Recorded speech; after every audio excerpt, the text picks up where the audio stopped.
People think it's retail. No, it's not. It's institutional players basically moving into this non-recourse leverage to generate substantial, returns. Hey everyone, it's me, your host, Allison Reichel. Welcome to the inaugural episode of Inflated Expectations, where we bridge the gap between economics and cryptocurrency.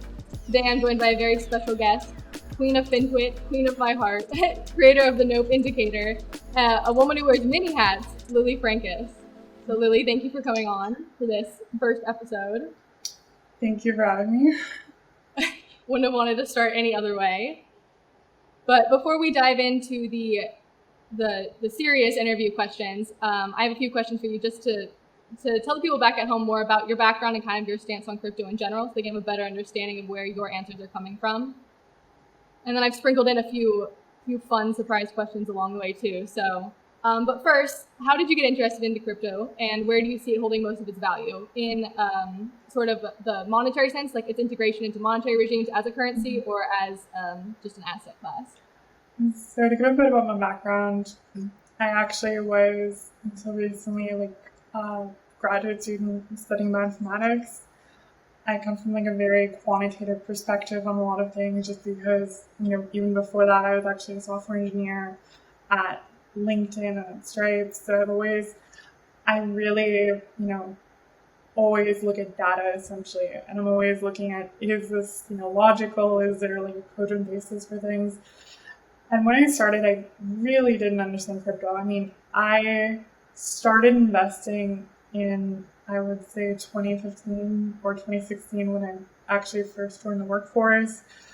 And, equities to some degree make sense. You learn it in a business degree, essentially, about what are stocks, what are bonds. You don't really learn in depth about the ideas of valuation or, why basically we have all these rules that we do, or what is the basis of valuation models. But so when crypto burst on the scene last year, I was very skeptical. I still have a lot of reservations, that interestingly make me quoted probably as much by anti-crypto people as pro-crypto people on Twitter, which I find is super hilarious. But my current day job, I actually work at a crypto hedge fund, so I, do research on quantitative analysis for trading strategies for, various crypto assets, mostly, Bitcoin and Ethereum. So, my views over time have evolved on the asset. Do I think it's overvalued now? Maybe. It's historically really difficult on a non-productive asset to understand what is a fair value. I think a lot of people, argue incessantly, oh, crypto is going to zero, oh, crypto is going to million, and the reality is maybe both, maybe neither. I've come up with a few ways that I've looked at it from a valuation perspective that seem to at least track historically. The biggest issue that I think a lot of people don't understand, and that's mostly because most people don't have a strong statistics background or probability theory or anything, is when you look in the past, you are looking at one path that an asset or, something took. When you look at Bitcoin over the past 10 years, it's very hard with a straight face to say, look, this is what it's going to be like the next 10 years or even the next year, because it's had an extraordinary rise. It feasibly, we're not going to see Bitcoin behave from 2020 to 2030 as it did from 2010 to 2020. Mm-hmm. So, in that case, a lot of popular models like stock to flow, for instance, they may fit historically. A lot of, there's still a lot of people trying to develop this more empirical way of understanding Bitcoin's value evolution, but the evidence is pretty inconclusive. Yeah, I think and so that kind of leads into the second question, which is what do you see as some of the biggest issues in crypto as it stands, whether that be narratives that enhance its volatility, to the game theoretic components of its network effects, to regulation or the lack thereof? I think everybody's kind of realized, it's been an interesting evolution. One thing I've commented actually on Twitter is that people seem more vitriolic against Bitcoin now that it's, at least theoretically in this bear market than they were when it was going up. And I think a lot of that is more just understanding essentially that when it was going up, it was very difficult to be an anti-crypto person because, when you looked outside or when you looked at a chart, it was like, well, clearly the people who were pro-crypto were making a ton of money and you weren't. Or if you were shorting it, it was even worse. Now a lot of people have gotten more vitriolic about, crypto's demise, which, is kind of the real, hallmark of what you would say the start of a bear market looks like. Do I think that regulation will kill it? Probably not. It's very difficult to kill an idea, so to speak. I think that the technology that, underpins crypto, like the blockchain, for instance, that's not going away anytime soon. And there are many non-cryptocurrency, like actual use cases for it. I think, a lot of people have looked at certain effects like hash rate, for instance, or miners, or on-chain metrics, or Bitcoin wallets. I mean, one of the biggest things I've done, or, that I look at as a quantitative researcher really is this idea of causality, which is essentially saying, I can see the relationship between two things, and maybe that's enough sometimes to predict them, but, does A cause B versus are A and B just correlated, for instance? And the danger is when they're correlated is they could have some real relationship. But more often than not, you see the correlated variables, even ones that superficially look good, have some more of they're more latently related. So if you look at, let's say, the hash rate, a lot of people have discussed, Bitcoin's value is related to the growth in hash rate. And if you look at it and you read papers about it or even plot it yourself, you see that it's actually the opposite. That Bitcoin's valuation is not a function of hash rate, but hash rate is a function of Bitcoin valuation. Because as, Bitcoin's price goes up, as the spot price increases, there's more incentive for miners to turn online, essentially, and start, basically mining and confirming transactions. Versus, and similarly, when you look at hash rate or, just the usage of the network itself, people are trading it more. Bitcoin and other cryptos have positive price elasticity. So essentially demand increases as price goes up. And in those cases, it isn't a predictive relationship because, as we saw in April, for instance, or was it February, when certain miners in China went offline, or even now, when China actually banned basically mining, I think at least in most provinces, you didn't see a linear or even causal relationship with Bitcoin's price decline. So, I think there's a lot of danger in putting too much stake in these models. I think a lot of people have pushed back recently on stock to flow because it seems pretty unfalsifiable. But, do I think eventually there will be a more cohesive, empirically based model? Sure. Do I think that there will ever be a good model which tells you 100% how to predict price of a non-productive asset? Probably not. Mm-hmm. Yeah, so that was actually leading into my next question, which is on sort of where you saw valuation in the market in the longer run and sort of that relationship between hash rate and price that tends to be misunderstood, whereas people think that there is some sort of direct relationship between the two.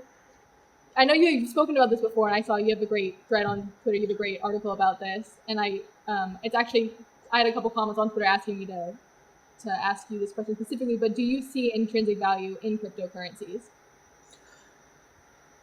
So I would say that's a difficult question. I mean, intrinsic in the sense of is there a fixed economic value? Let's say with gold, is there an industrial, use case for it?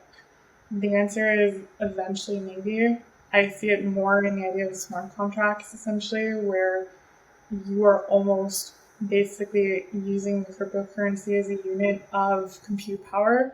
So, let's say you're on the Ethereum network and you're using a dApp or using some kind of basically blockchain powered decentralized something or other. In that case, you could argue that is intrinsic value in the sense that if that resource is in demand and you basically are paying for access, that is equivalent to an economic value here. Do I think that is a good definition of intrinsic value? Probably not. I think, my definition tends to be more on the idea of essentially like what is the value that someone will pay for it in the absence of speculative demand. And in that case, it's really difficult to tell because, one of the cornerstones of a speculative asset is positive price elasticity. So, if you look at, for instance, the S&P, demand and trading volume for it doesn't basically follow a positive price elasticity. So when it goes up in value, you don't see people usually buying more of it. You actually honestly see the opposite mostly for traditional equities. When Bitcoin transitions more to, something that shows either neutral or negative price elasticity, then it'll be a lot easier to suss out like what is the intrinsic value of these assets.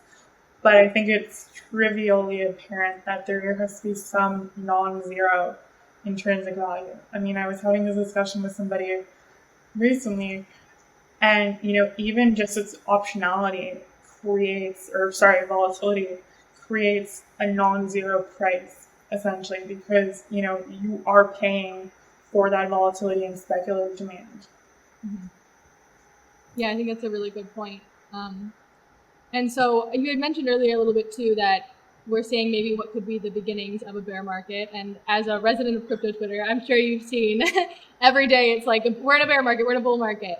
Where do you think we are currently? And do you think those are even appropriate terms to use to describe sort of the crypto markets in general? It is like a really difficult topic because, the big thing, and I talked about this recently, was, Bitcoin, for instance, is like 70 to 80 vols usually, or, really volatile itself. And the traditional version of like what is a bear market is a 20% price decline. But that obviously isn't substantial enough for such a speculative, highly volatile asset. Because, if Altria, for instance, dropped 20% tomorrow, MO, the stock, like that would be a bear market. Mm-hmm. But, for crypto, where you saw like a 400% increase over, 6 to 8 months, it doesn't make sense to apply that same metric when you're defining what is or isn't a bear market. Do I have like a good definition? Is it 70%? Is it 80%? Is it 90%? I think you could really define it based on other factors for bear markets. I think one of the biggest things we're going to see is as this continues, especially if there really, is either a precipitous drop in, the price, or more likely it looks like a stair step down, you're going to see a lot less leverage being used, especially by retail players, which will show basically a negative relationship with volatility itself. So, I think we won't be in a bear market until basically leverage players are wiped out. And are we there yet? Maybe. I think, volatility has decreased. But at the same time, I wouldn't call us in a bear market yet either. Yeah. And I think it is hard to speak about these things, especially on Twitter, as you know, because people tend to cling to their narratives, whether or not, we're in things like a super cycle, or in 2017 it was hodling, and so I think that can get people in a lot of trouble too. I think a lot of people, try to affix narratives and simple solutions to what is essentially a speculative stochastic process. I think, is there, something to the Bitcoin boom and bust cycle? Like, yes. Does it mean we're going to repeat the same trends we had in like 2011 or 2013 or 2017 or, whatever? The answer is no. I think that especially when you're looking at such a rare occurrence, historically, it's really dangerous to basically extrapolate that to the present and into the future. Mm-hmm. But do I think it's the end for crypto? Probably not. Yeah. Right. So for our next questions, hot take time. Throwing in a little non-serious question, keep everybody on the edge of their seats. We were on a Spaces together last night, and for our next Spaces, you said that maybe we could talk about something fun, something more lighthearted, like boys' dating lives, just girly things. So something still on the topic of valuation, but switching gears a little bit. Who do you think is the most eligible bachelor or bachelorette on crypto Twitter? Like, if you could have a Spaces that was the Bachelorette, who would it be? Like, in terms of BitClout. Think in terms of BitClout. Who are you long? Who are you short? And there's no second best, so you can only pick one. Well, obviously on crypto Twitter, Bachelorette is you. I mean, Well, we're still eligible, so we're still trying to look for like a good world leader for you. Right. I mean, I heard that Nayib Bukele, or probably butchered his name, but I'm also, like an American, so that's kind of expected. I mean, he's taken, but maybe there's someone nice in like Paraguay or like Panama for you. On the male side, I mean, there's so many anon accounts that it's really difficult to tell. I would say, I mean, so the issue with me giving an answer here is I feel like when this goes live, like I will get DMs and I really don't want to get DMs. So I'm just going to say from your perspective, so maybe Niraj or Nick. I'm sure everybody will be very happy to hear the Niraj thing. Who have been desperately trying to get to come on. All right, fair answers. I respect it. So now, on the topic of game theory, I want to talk about Schelling Points. And for those who don't know, a Schelling Point is a solution chosen by a group of people without coordination, or simply put, without communication. Some say Bitcoin is a Schelling Point because it's brought together a decentralized network of users who are seeking to accomplish a goal such as reforming monetary regimes or eliminating corruption from monetary policy. Would you agree or disagree with this sort of sentiment that Bitcoin is a Schelling Point? So it's interesting. I mean, we can deconstruct it in a couple ways. I mean, by your definition, for example, of a Schelling Point, it's non-cooperative in a sense. So it's people that are or rather, it's cooperation, using lack of communication, essentially. And, trivially, social media, for instance, is a major driver of the crypto community. Like, you can see to the point that social interaction and popularity are predictive of price. So would that be, kind of a counterpoint to this idea of non-communication? I think there is a significant portion of the crypto community, especially when you get to, let's say, the whale level, or, the people who own a large amount of the currency, there is some implicit communication, but the danger here, or rather the caveat is, and I talk about this a lot with memetics and, ideas of social, data as, predictive variable for, let's say, financial time series, is there, depending on the situation and depending on the person, there's a strong incentive to lie, based on in-group dynamics. And you see this strongly in crypto, because I talk about it, crypto is essentially what you'd call a cult asset, where, people who disagree with the party line, and, that's evolved pretty rapidly over the years. I think if you look way back when, Bitcoin maxis were kind of in charge, now it's, more multi-coin, where Bitcoin maxis are kind of a running joke. But essentially, you see people that are, communicating and therefore have some level of cooperation, but you don't actually know if they're holding or not. And of course, as a person, holding an asset, you are taking on substantial risk. And can you trust that the other person on the other, end of that account or the app you're using is actually holding? And the answer is not completely.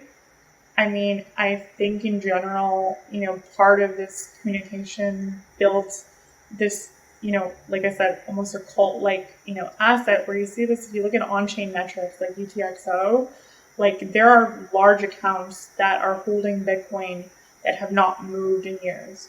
Essentially there are people who are so steadfast in their holding that, you can basically see that there is true belief. And therefore, as an individual, participant in this game, you might not be able to have full communication in the sense of, let's say like perfect information about what, your collaborators, opponents are doing, but you can get a good idea. On the other hand, I think that the transparency of the blockchain also creates a level of communication between players, in the sense that, unlike, for instance, traditional equities, where you really cannot directly suss out what everybody else holds. You know, you don't see that as much in crypto because even when you have, let's say, mixers or exchange accounts, like those get tagged pretty quickly. So I wouldn't like call it a perfect Schelling point from the communication perspective. Yeah, I agree with you there. I think the misguided narrative where things get a little conflated is the difference between regulation and having some direct method of centralization and a complete lack of coordination and communication. Because with Schelling Points, the main idea is that you and other people just arrive together at this particular point. And perhaps at one point, Bitcoin or other cryptocurrencies did sort of represent that in the very beginning stages when maybe the internet wasn't as well developed and these networks weren't as well established. But now that we actually have stronger networks and people holding Twitter spaces with the president of El Salvador, there's definitely communication, there's definitely coordination, even if it's not on a regulated scale. Yeah, I mean, I pretty much agree. I mean, I think you're seeing you're seeing this for sure in the traditional equity markets over the past year, but, you know, there's a new level of retail collaboration, you know, especially when you look at, let's say, the meme stocks or crypto, that just wasn't there before. But, you know, the other major question essentially is that, you know, is that enough to move the needle? You know, do you think that this level of communication is really demonstrative of Bitcoin's future, or is it more, you know, and I talk about this actually on, you know, social media as well. Do you think that the evolution of Bitcoin's price, for instance, is driven by social cooperation, or do you think that social cooperation and, you know, popularity are really being driven by Bitcoin's price going up? Mm-hmm. Yeah, and that leads into my next question a bit, especially on that sense of social cooperation versus something centralized and regulated. Recently, El Salvador, we've mentioned the president a few times, announced that the nation would be adopting Bitcoin as a legal tender. So I know you mentioned online a bit that this will definitely shape it to be an interesting experiment, but maybe walk us through your thought process a little bit more on maybe why you're more hesitant than others to celebrate right away. I mean, I think I touched on this on Twitter, and I think this is really the crux of it. You know, when you look at El Salvador, you know, to borrow some terms, I guess, from quantitative research / equities or options or whatever you want to call it, you know, there is high convexity in the payoff of this experiment for El Salvador, in the sense that if it goes well, it's going to go really well, maybe. You know, maybe a example in a Harvard business, you know, school study eventually of, you know, this transformational event that made, you know, a Central American tiger economy. On the other hand, you know, if it goes poorly, it probably will not be that, it will probably be almost linearly poorly in the sense that I don't think it's going to completely collapse their economy in the sense that it wasn't doing well in the first place. But that said, that's from the perspective of El Salvador. So, you know, I mean, I try to be a nice person and I hope it really goes the best for them. But from the perspective of Bitcoin, which we're looking at here, it's different because Bitcoin needs El Salvador to be a success to really prove that it is, you know, feasible as a world currency. I mean, the defining thesis behind Bitcoin is either it's going to replace gold or it's going to be a currency. I mean, I think part of the initial, if you look at it historically, Bitcoin was developed to be a currency. You know, I think that's changed because of its volatility. Whether that's a permanent characteristic or just a temporary one, it's debatable. But if it fails in El Salvador, it's going to be really bad for that narrative because El Salvador is not a major economy. It is, you know, smaller than a lot of US states. And if Bitcoin fails at that scale, that is a problem. You can, you know, hand wave it and say, oh, they weren't ready. Oh, it was something related to how we set up the experiment. But at the end of the day, you know, if it fails there, it's a bad sign for people who believe Bitcoin can be a currency replacement. On the other hand, if it succeeds, it's still not enough to prove that it can be a viable world currency or even a major economy replacement currency. And that's because, again, El Salvador is just not a major economy.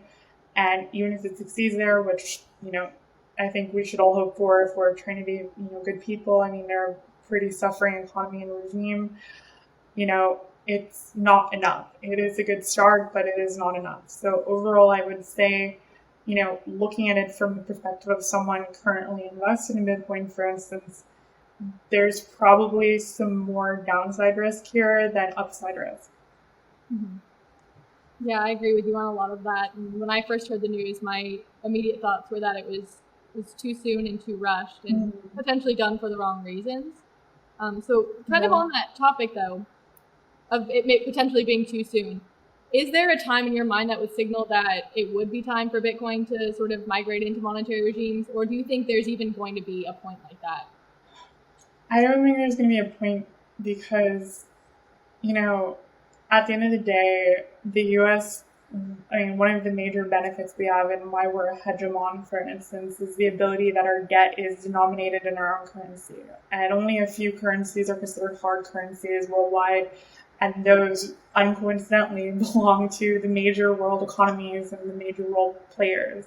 So there really is a strong disincentive for adoption in any successful economy because by definition, if you're successful and stable, then you have a larger fraction or potentially all of your debt denominated in your own currency, which basically is a power reserved to the governing regime. And, that's why you're going to see Bitcoin's adoption kind of out of necessity. I'm not one of those people who believe that, for instance, the world's going to explode. I'm not a doomer by any means. I've had discussions. I'm like, what is the point of, buying, for instance, gold? Because you're essentially hoping for an apocalypse that isn't bad enough that, you're looking for guns, but it's bad enough that our money system collapses, but good enough that gold still matters. So I think Bitcoin really is beneficial long-term, mostly for less stable, developing nations. But at the same time, I don't think there will be like a opportunity where everybody just says, yes, now it is it. I think someone eventually is going to just have to take that step to try it out. And at the same time, we also need to accept that it might be a failure. And it might be several failures. And it doesn't mean that it will always be a failure, but it also means that we have to be unbiased how we view it and accept reality for what it is. Yeah, I think that's a really good point, especially when you're talking about the US dollar as, a hegemon.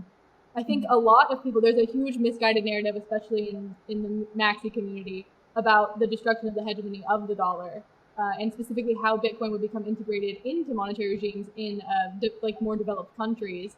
And that is that destruction of the dollar definitely won't come from within the United States. And it's not going to be Bitcoin that causes its demise. It'll be the adoption by everybody else that would force a world power into actually adopting something.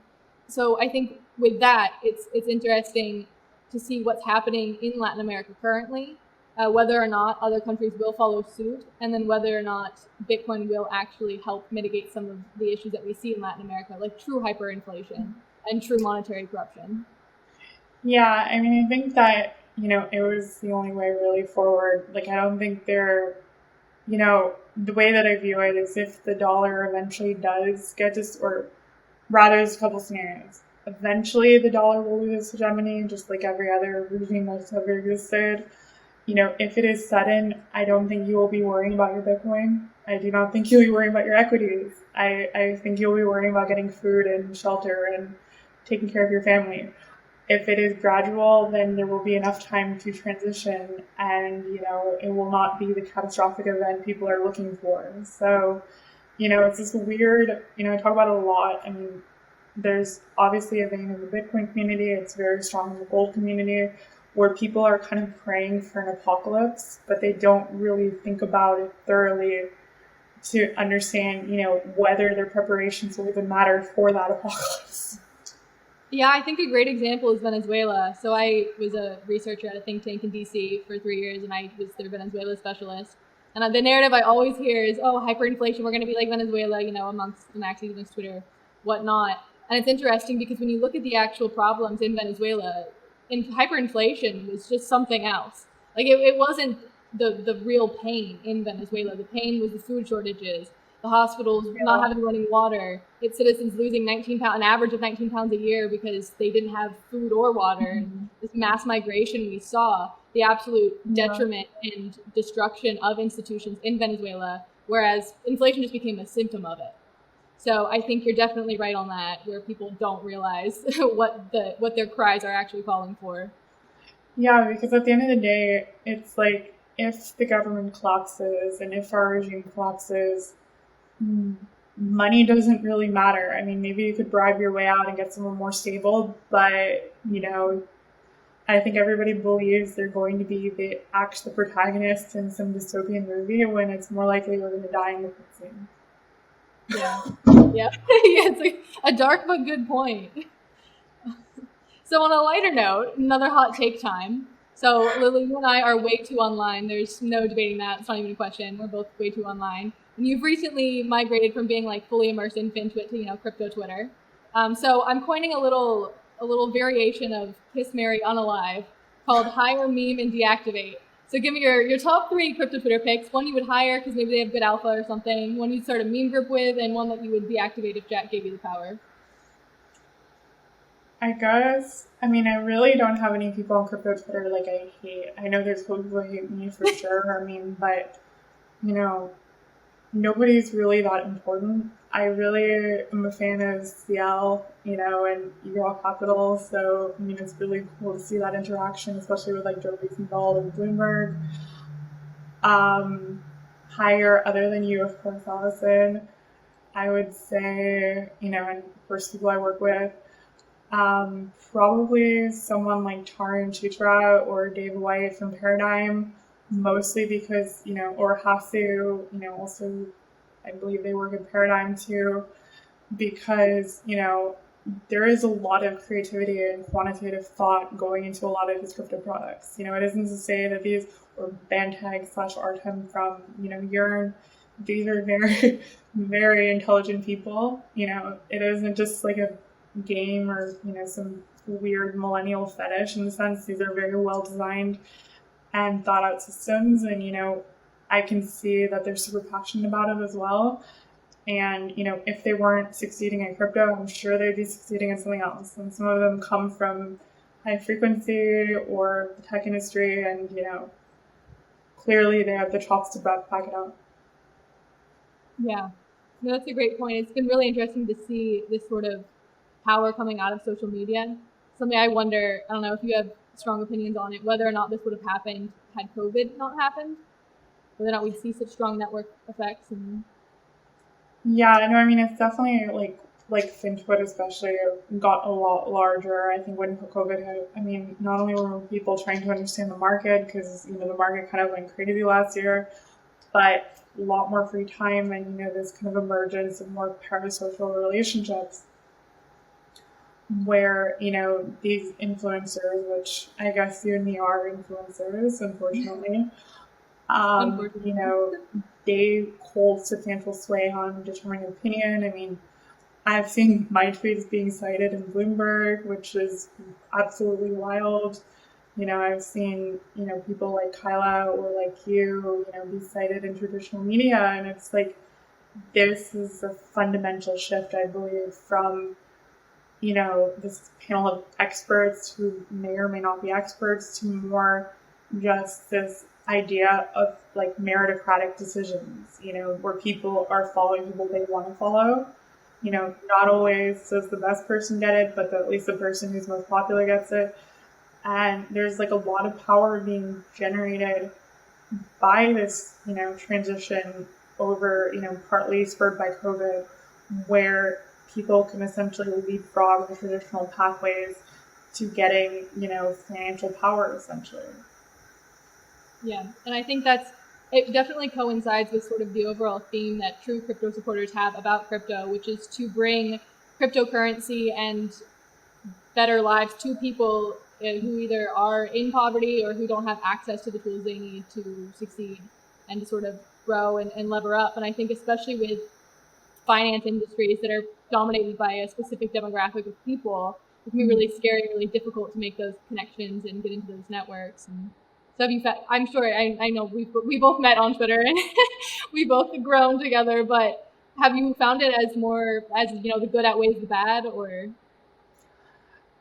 I mean, it's been difficult. Like I remember I got really freaked out in April because I got 2 death threats from basically Twitter, which is insane. I mean, I don't talk about anything really political.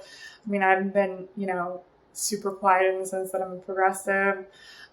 I'm pretty well known in a lot of respects from my model and, my work on options, dominance essentially, where people have said pretty awful things to me or questioned my motives. There's been at the same time other people on Twitter who have tried to, essentially poison the chalice, that were much more friendly to me when I was a smaller account and just some kid, and then, got pretty vitriolic when I was interviewed in Financial Times, for instance. At the same time, I've met awesome people like you, my friend Alex Good, Chris, others who I have learned an insane amount from, and I heavily respect, their opinions and what I was able to do over the past year. I don't think could be done anywhere else. I mean, I think that, social media is really useful for learning really quickly, especially if you are approaching the idea of influence from, you are trying to actually do right by your audience. And that's something I talk about a lot. And it does bother me that, in a sense, I'm going to use me as an example, I have much more, power than I probably should.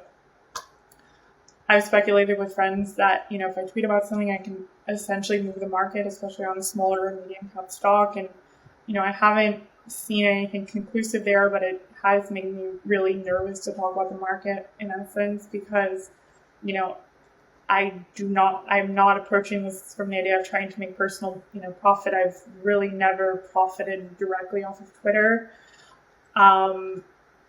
At the same time, there are awesome academics on Twitter. There are amazing quants and researchers who are just not as prominent. And, I think there's a lot to be said about the value of it. There's also, on the converse, a lot to be said about, the lack of value of it. But I do hope, at least my view has been amplifying if I come across good content. I think as an influencer, you kind of have this mandate to not only do right by your audience, but also continue learning and being a better version of yourself because, the most succinct way I can put this is one day I hope to deserve the audience I have. And I think that's something as an influencer you have to strive for, or you end up turning into someone like Naval, where everything you post is just a fortune cookie. Yeah, and I think it is really tough, that dynamic between wanting to produce good and wanting to help other people, and then maybe having people tear you down from it. And I was talking to a friend about this the other day, like the whole joke, like the meme, like speaking of fortune cookies, like with great power comes great responsibility. Mm-hmm. But it's true, you have to be very careful with what you put out and make sure that everything you put out is, well-researched or well-informed. And that's not to say that we don't, make mistakes. We're all learning. And I think people tend to cling on to even the smallest of mistakes or the smallest of discrepancies and try to turn that against you. And really, we're trying to create an environment where learning isn't such a scary, taboo thing. We all, we're all figuring it out. None of us know exactly what we're doing. We're all just trying. We're all going to make mistakes along the way. But I think that's where the difference really is, right? Whether it's genuine or whether or not you're just spewing out stuff. Yeah, and I think the dangerous thing about financial Twitter, and I haven't seen as much on crypto Twitter, but that's, I think more just related to how new it is, but, versus traditional equities and how people invest in it, is there is a strong perverse incentive to look like you always have the answer. And the truth of the matter is nobody has all the answers. The market moves because it does. It doesn't move because anybody's model is necessarily more accurate. It doesn't mean, conversely, that if your model is wrong today, that it is invalid. And I think, the dangerous aspect arises because people tend to gravitate toward confidence and toward surety. And, it is more attractive when you're growing an audience to say, I have the answers. I know what the market is going to do tomorrow. And I think part of it for me was, when I started, I knew my models were not 100% accurate. And I knew that, I just knew it was impossible just based on quantitative or probabilistic understanding. But I blew up at a point where my model was nearly 100% accurate. There was a phenomenal period in January to March where if you had played Nope, for instance, you would have made something like 2,000% return. And it's dangerous because, obviously it feels nice to almost, look like you control the market to people. But at least if you've thought about it, surely that it's a temporary situation and that over time everything regresses toward the mean. So, while there is this, push, especially in asset management, for instance, to look like you have all the answers, as I said before on Twitter, there is literally one misstep between being loved and lionized to being hated. And, when you're playing with probability and random processes, that step is not under your control. So, it is important to always stay humble about what you can know and what you can predict, and to make sure that you're always trying to improve yourself, and make sure that if you are going to play this game, you're mindful that what you know today will not necessarily be true tomorrow. Yeah, I think a lot of people could learn from that on both sides, on both Intuit and Gridful Twitter.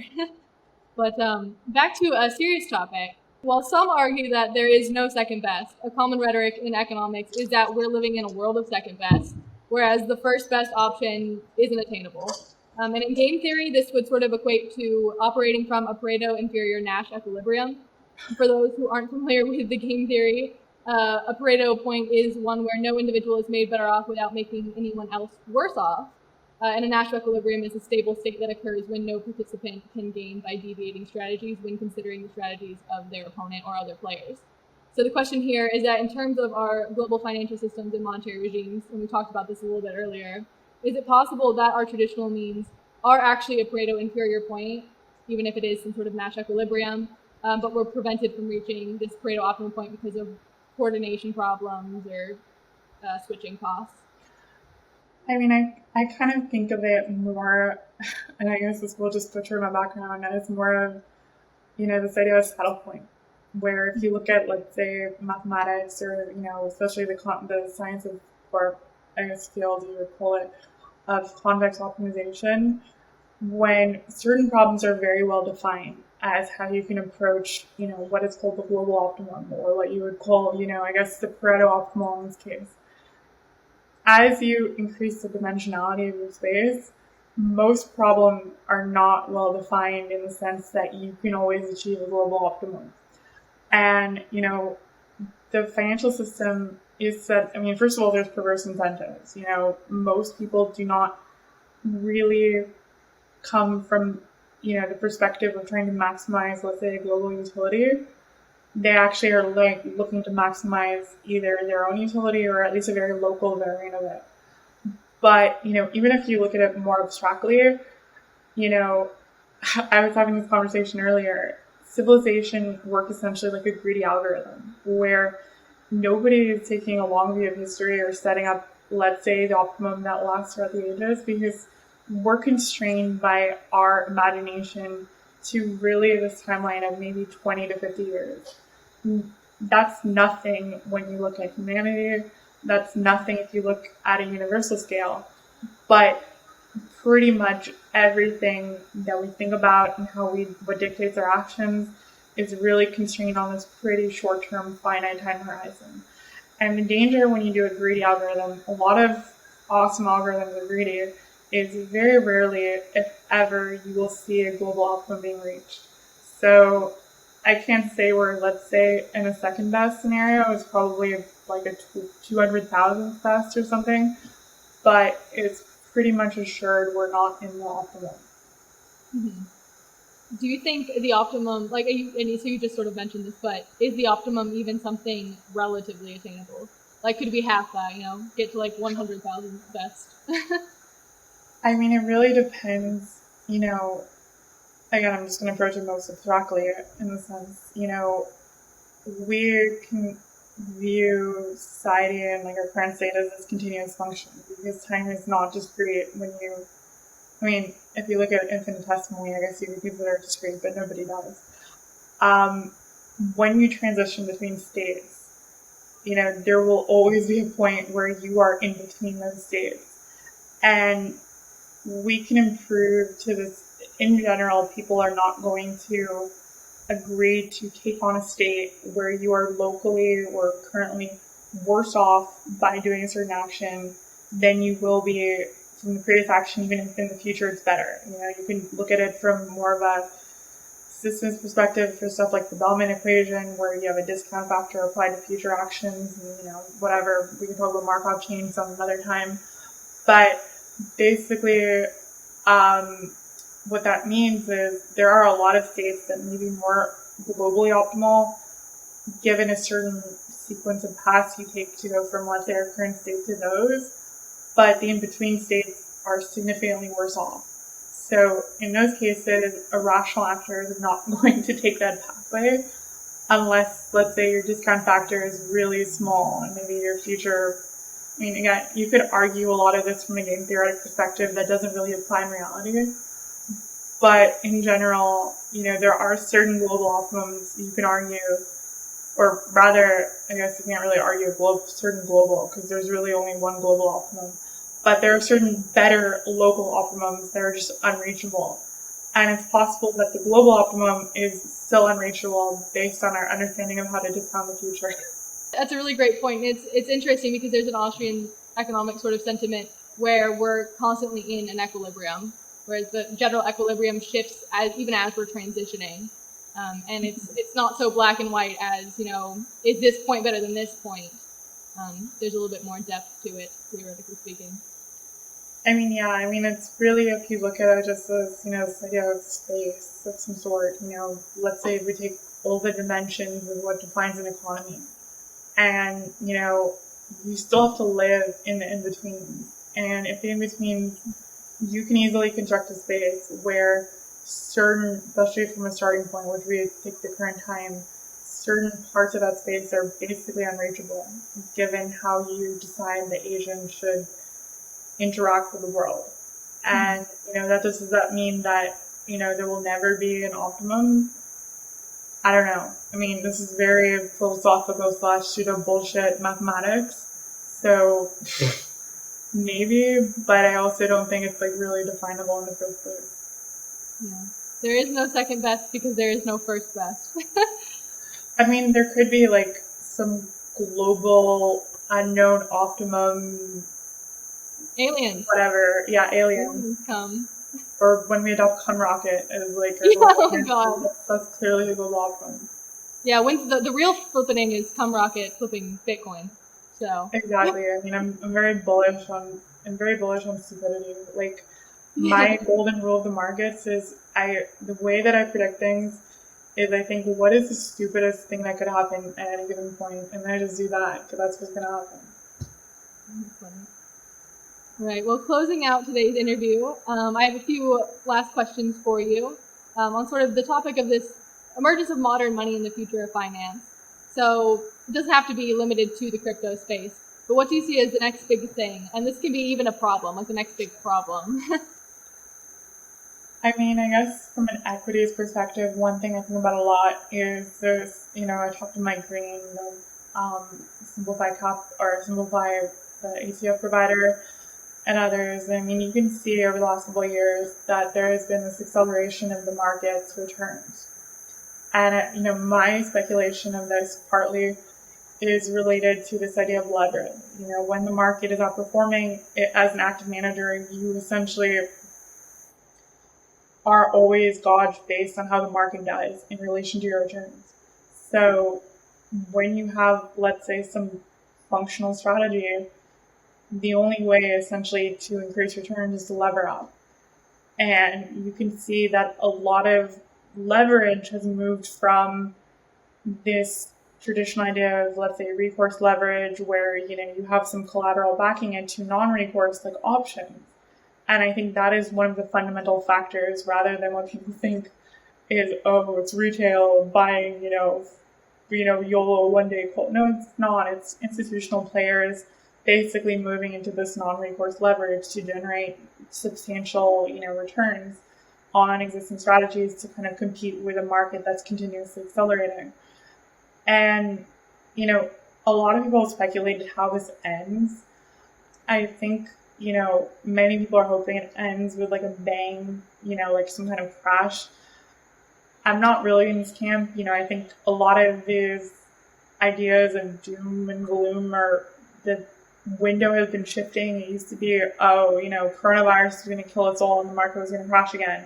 Or, the Fed is printing money endlessly, so the market is going to crash again. And now it's like, meme stocks and crypto are going to kill. It's like, it probably is not going to happen. Do I think we are moving to a market where volatility, in the sense of realized volatility, is going to become more of the norm versus what we're used to, let's say, in the mid-2010s bull run? Probably. I think it is kind of a fundamental property of an option-dominant regime. So that is something I think about a lot. One of the things I like about crypto in the first place is this weirdly degenerate market based on leverage, which makes it like weirdly predictable. But that's, that's more of, I think, a temporary thing versus what we're seeing, which is more of a structural shift toward higher non-recourse leverage. Mm-hmm. And then in a perfect world, where do you see crypto in the next 10 years? And this can be, again, anything from integration into monetary regimes to, growth as an asset class to it being nothing. I guess I have to separate like crypto as an idea of like the blockchain and, I guess you could even say a currency from existing currency classes. I tend to be more bullish on Ethereum just based on my background, as a CS person, and I believe there's a place for decentralized apps, and I do believe there is probably a place for trustless transactions. Do I think that any given currency that exists now will be it, in the sense of like put your money down there? It's harder to say. Not one of those people who believes Bitcoin is going to hit $1 million as a coin in 2030. It could. It also could hit zero. I believe there's a lot of value in blockchain technology, in traditional boring finance stuff like settlement layers or, remittance across borders or or simplifying patent law, for instance. Do I think those are valid use cases? Yes. Do I think crypto is going to go away? No. But I would be pretty much lying to you if I could give you a price target of what Bitcoin should be worth. Mm-hmm. Yeah, I agree with you, especially in terms of blockchain technology. And where I see, like personally, where I find it most interesting is its integration into aviation, which, is definitely not a hot topic in the crypto community. But I have one last question for you. It was submitted from Twitter completely anonymously. I'll read it to you. So, Lily, I know you are amazingly intelligent and dashingly beautiful, but how do you stay so humble all the time as well?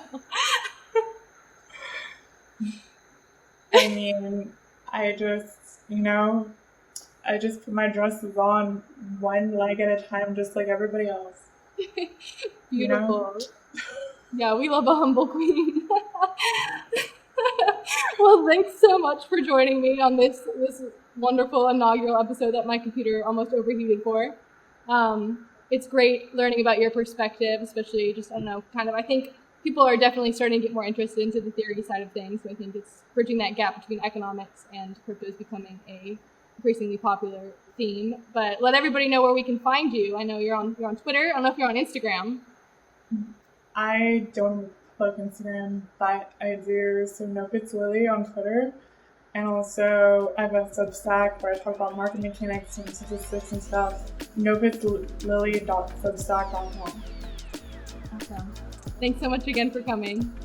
And definitely follow Lily if you're not already.